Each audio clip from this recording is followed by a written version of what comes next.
Olá pessoal, meu nome é Luiz Fernando e hoje vamos falar sobre como lidar com chefes ansiosos.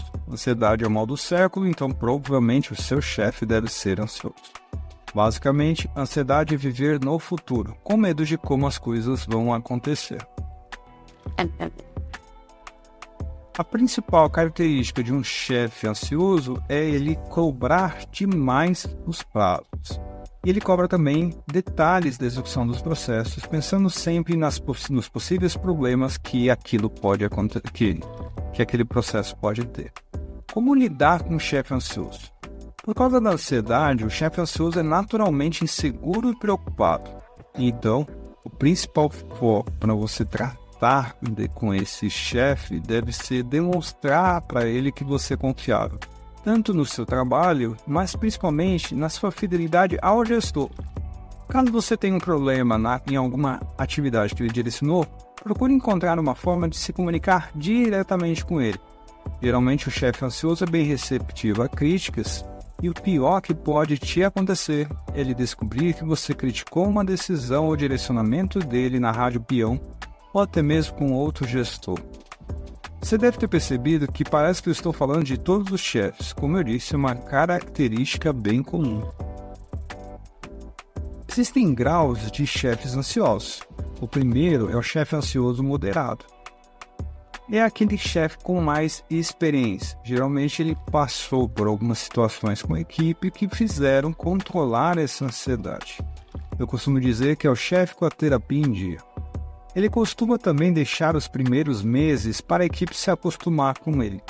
Você percebe a ansiedade dele em situações pontuais, como na resolução de algum problema com o cliente, por exemplo, ou na prontidão com que ele atende uma demanda que você solicitou. O chefe ansioso grau 2, eu prefiro chamar de ansioso clássico. Em geral, é aquele que está começando na gestão ou ele simplesmente não consegue lidar com a própria ansiedade.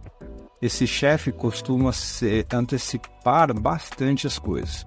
Logo quando chega no setor, muda as posições da equipe antes de conhecê-los, altera processos, ambientes, normas, direcionamentos, às vezes muda as próprias decisões antes de começarem a surtir efeito. Atropela etapas e coleciona insatisfações. Além disso, ele tende a dar mais feedback sobre o seu trabalho, sempre exagerando um pouco. Algumas vezes ele pode questionar também sua postura e seu comportamento diante das atividades. Essa exposição um pouco maior, desde que no particular e com respeito, vai apenas te exigir muita resiliência. Afinal, essa é uma opinião de uma pessoa ansiosa. Eu particularmente trabalho bem com esse tipo de liderança porque quando você ajusta aquilo que ele espera de você, você se torna mais estável nessa posição. O chefe ansioso grau 3 é polêmico e a maioria de vocês vai descrever ele como um caso à parte. Eu chamo de chefe paranoico. Geralmente ele é o extremo.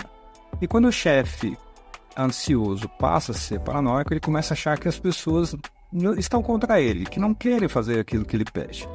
Em alguns casos, esse gestor se passa um pouco dos limites legais, mas esse não é o foco desse vídeo.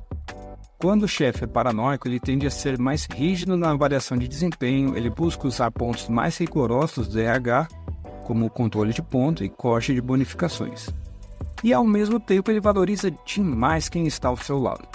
Essa dica final uma dica final de como lidar com chefes ansiosos é combater a ansiedade dele naquilo que é o ponto-chave do trabalho dele. Então, se ele é focado em resultado, procure atender o resultado, bater aquela meta.